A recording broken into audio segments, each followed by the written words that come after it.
Alright mga idol, ito na yung ating mga tilapia. Yan. Nandito na sila, oh. Wow, so papakainin po natin and magtitimbang po tayo kung ilan na yung kanilang mga average weight. Wow, sobrang dami nila, oh. Ay, hindi makita, medyo against the light. Yan, dito tayo, oh. Yan na sila. Wow, baka kakain sila sa kamay ko. Andyan sila, oh, kakain sila sa kamay ko banda. Nakit. Ay, wow. Yan, ating mga tilapia. Nakain nila yung feed sa kamay ko. Ito. Yan, oh, ang dami nila, oh. Oh, sige, kainin nyo yung feed sa kamay. Yan, maamo yung ating mga tilapia. Alright, ubos na. Bilis lang, ah. Yun, day 19 pa lang ngayon mga idol, hindi po day 18. Ngayon po is magtitimbang po tayo kung ilan yung average weight ng ating tilapia at saka kung ilan yung kanilang average daily gain. Yan. So yan po yung ating feed. So 300 grams yung kinain nila ngayon. Dahil 1 kilo na po yung ating feeds na pinapakain sa kanila in 3 divided feeding. Morning, hapon, at saka tanghali. Yun mga idol. So ngayon po is 90 days na po ng ating tilapia dito sa ating super intensive 2,500 na tilapia dito sa ating 9 square meter na pan mga idol. And nung 1 week ago, yung 1 week pa lang sila mga idol is nagtimbang sa kanila para sa average body weight. At ngayon po mga idol is magtitimbang din po tayo sa kanila mga idol. Ito yung ating pang second na timbang sa kanila mga idol. So day 19. So malalaman natin later on. So i-on natin ito. So nilagyan na po natin ng tubig ito mga idol para dito sila. Lalagyan natin and then the same time count po natin pababa. So 0 po ito siya.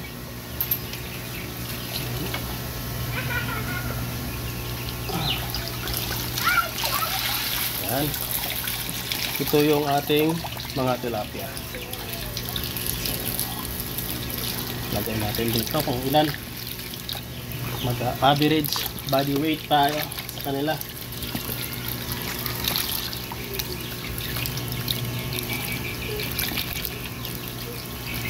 Yan.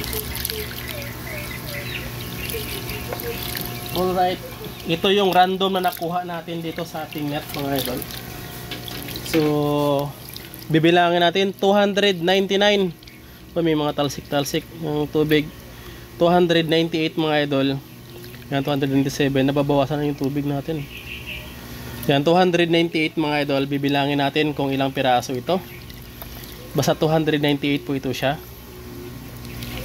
Yan, so ito ganito na siya kalaki, oh. Oh? Bago pa lang, ha. From size 17 po ito siya mga idol. 19 days pa lang ngayon, ganito na siya kalaki. So 298, 1 up 4 6 8 10 12 14 16 18 20, grabe ano mga tiyan nila, oh, mabutiti. 22 24 26 28 30 32 34 36 38 40 42 44 46 48 50 52, 54, and 1. May natirang isa. For 55 piraso mga idol sa 298 tilapia fingerling. So kukompute natin kung ilan yung kanyang average body weight mga idol. At yun po mga idol, sa day 19 po natin mga idol, ito po yung ating result. Yan, so day 19 po natin mga idol, wala po tayong mortality. Ang feeding po natin kinang umaga is 1.2 kilograms dahil wala po tayong average daily weight na nakuha. Pero ngayon po is meron na po. And the same time, maglalagay po tayo ng probiotics. Yan. 9 gram po yan siya mga idol ng Aqua Nitrifying Odor Fixing Probiotics ito sa ating pan. Dahil every 3 days po ito siya mga idol. So ngayon po is February 9. Next po is February 12. Ang next natin na paglalagay mga idol. So 0 ulit yan siya. So 9 grams po na probiotic yan siya mga idol. Dahil 9 square meter. So 1 gram per square meter po ang ating pan. Every 3 days po yan siya mga idol until magganda yung kanyang culture dyan. Yan, the same time mga idol, kumuha na po tayo mga idol 55 piraso, 298 gram na tilapia. So dinidivide po natin yung 298 sa 55 piraso, 5.4, 18 ang kanyang average body weight ng ating tilapia sa 19 days po natin. So every day po dito tinatali po natin.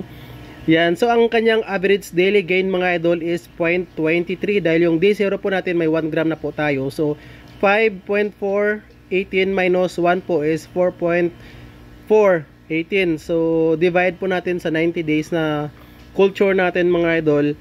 So 0.23 ang average daily gain ng ating tilapia. At the same time mga idol, starting tomorrow mga idol, pinag-compute po natin itong 5.4 times 2,500 mga idol is nasa 13,000 ang 13 kilograms. So kung kukunin natin yung 10% na kanyang feeding rate, so magti 10% tayo. So mula sa 15, mag 10% po tayo, and the same time i-achieve po natin yung 5% later on mga idol kapag medyo malaki-laki na po sila.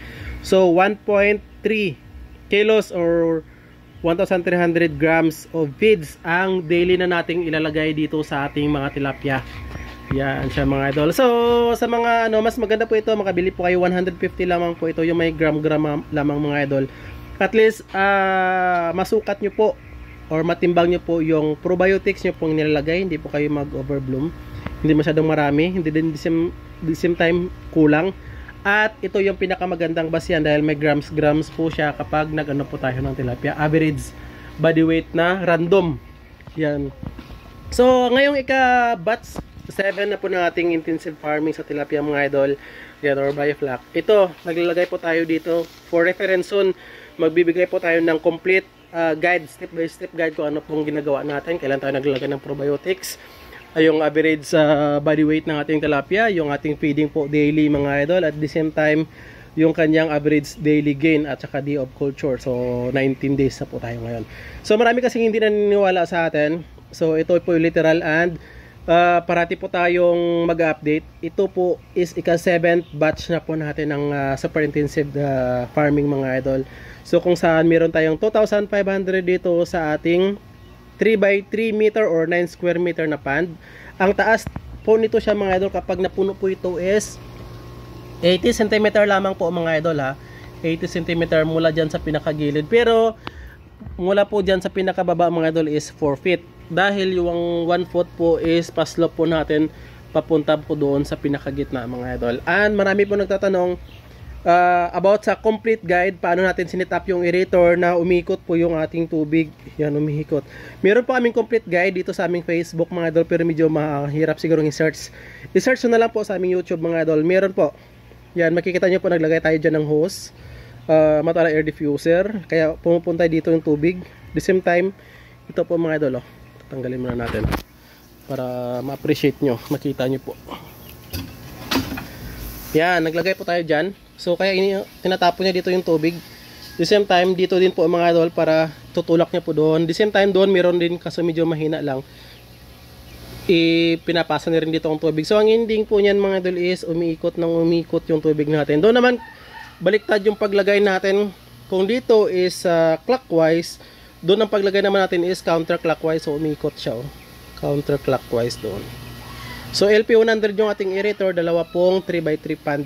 So hindi kasi sila maniniwala na 3x3 lang ba talaga ito kasi medyo malawak. Pero in personal po mga idol, maliit lang po ito siya. Sa camera lamang po yan siya, medyo malaki-laki. And daily po tayo nagdi-drain dito kasi naka-drain na po tayo kanina. So ang concept po dito, dyan may butas po yung PVC natin dyan. Yan, dito po tayo nagdi-drain daily. Naka-drain po tayo kanina kasi sayang hindi natin na pakita. Makita nyo kasi, maybe so next video natin magdi-drain tayo dyan. Makita nyo kasi sobrang itim ng sludge po. Yan na yung mga sludge oh. Yan, so once a day lang po tayo nagdi-drain dyan. Mga isang baldi lang po ang matatanggal natin. So no change water po ito until harvest po talaga siya mga idol. Yan, so ang problem lang talaga dito mga idol, kapag masyado na silang malaki like 3 months old na, yung ating matala air diffuser at saka yung ating aerator baka hindi na siya kayanin. So we will see soon. Dahil nung mga previous batch ko po dito sa tilapia farming na super intensive, naglagay pa ako dito ng 3,000. The same time doon sa kabila is 3,000 din. So total of 6,000 ang nilagay ko dito. Yun nga lang, yung LP100 sa first 2 months nila okay, pero nung after 2 months kinulang na po yung LP100, kaya meron pa akong backup dyan na LP200. So pinapalitan ko po yan siya ng LP200 kapag nag more than 2 months na o kapag nag 3 months na siya. Yun nga lang, ang difference po sa ngayon is ito lang is 2,500. So medyo maluwang-luwang pa yan siya mga idol. At the same time doon giant gurami. So yung giant gurami natin, pwede natin kontrolin yung aerator niya na konti lang kasi nasa 300 piraso lang yung giant gurami natin. So baka mag-survive ng LP100 ito in the long run until harvest. So dito mga idol, kapag araw po is solar po yung ginagamit natin. At kapag hapon na, like ngayon nasa alas 5 na po ng hapon, kuryente na po para mag-charge pa po yung solar natin. So from 6 AM to 4 PM ang ating solar, 4 PM to 6 AM in the morning yung ating kuryente dito. Yan, the same time kasi hindi natin pwedeng gamitin yung battery natin kasi kapag maglubat po yun siya at mag brown out po paggabi, wala po tayong backup na pang aerator dito. So 1 hour lang po mga idol, pwede po silang mamatay kapag wala pong aerator. Sa mga nagtatanong po, 24/7 po itong aerator. Yan po is 100 watts, yan green na yan oh. Puntahan natin sa mga bago sa ating channel. Yan, ito po is LP100. Yan, so meron po tayo mga idol dito yung feeds natin. Meron po tayong tinimbang dito. Ito yung mga binili na natin na feeds, pero hindi pa nagagamit yung iba kasi reserve pa lang. Yung pre-starter hindi pa natin nagamit. Yung 00 na 10 kilos, ito po mga idol, at saka yung 5 kilos andun pa, hindi pa natin nagamit. Ito po yung dati na 00. Ito na yung current natin na pinapakain. Floater po ito siya mga idol, kaya nag-start na po tayo ng no change water until harvest po yan siya mga idol ha. Tandaan nyo po, ganyan po yung tubig natin. Soon magiging brown po yan siya mga idol dahil sa probiotics. And ito po mga idol yung ating sobra, siguro mga 4 na kilo or kulang-kulang 4 na kilo na fry booster. Sayang, sobra.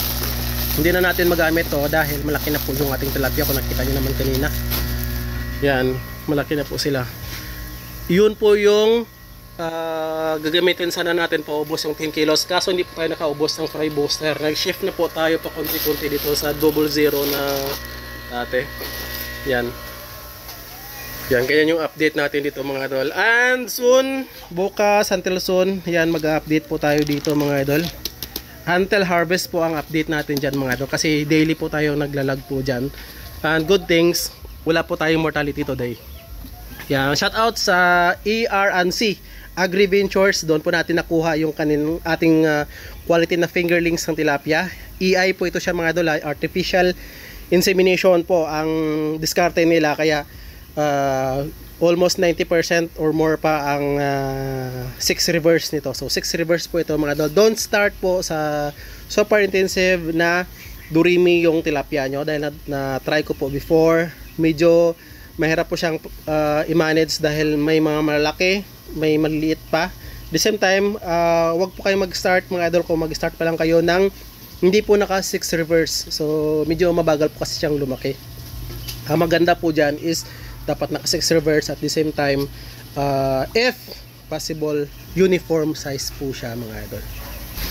Ayan, so ito na yung ating pang 7th batch. So backyard farming, meron po tayo kasing mga nag-comment before sa ating income na nasa 20,000 plus sa 4 months.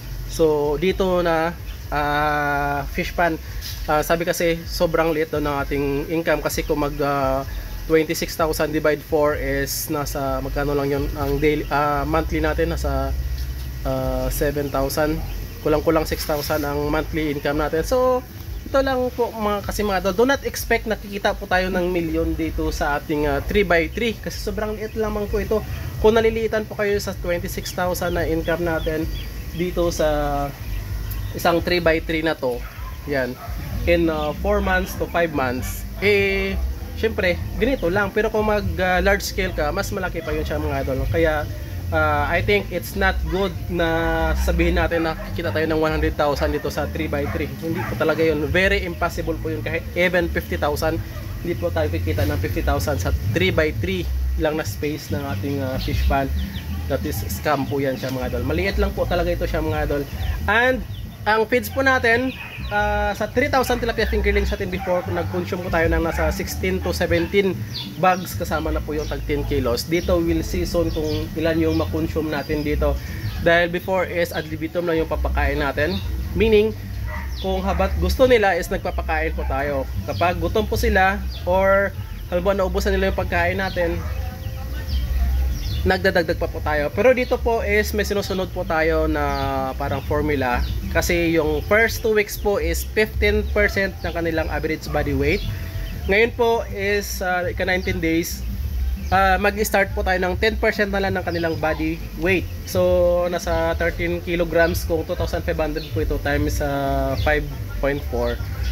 So 1.3 kilos yung feeds. Fix. Maubos man nila or hindi, ilalagay po natin dito. Kapag gabi po na hindi po nila naubos, yan, nilalagay po natin. Habang ngayon isang sa alas 5 na at na-disturb po natin sila mga idol. Yun, may mga feeds pa tayong maliliit dyan, oh.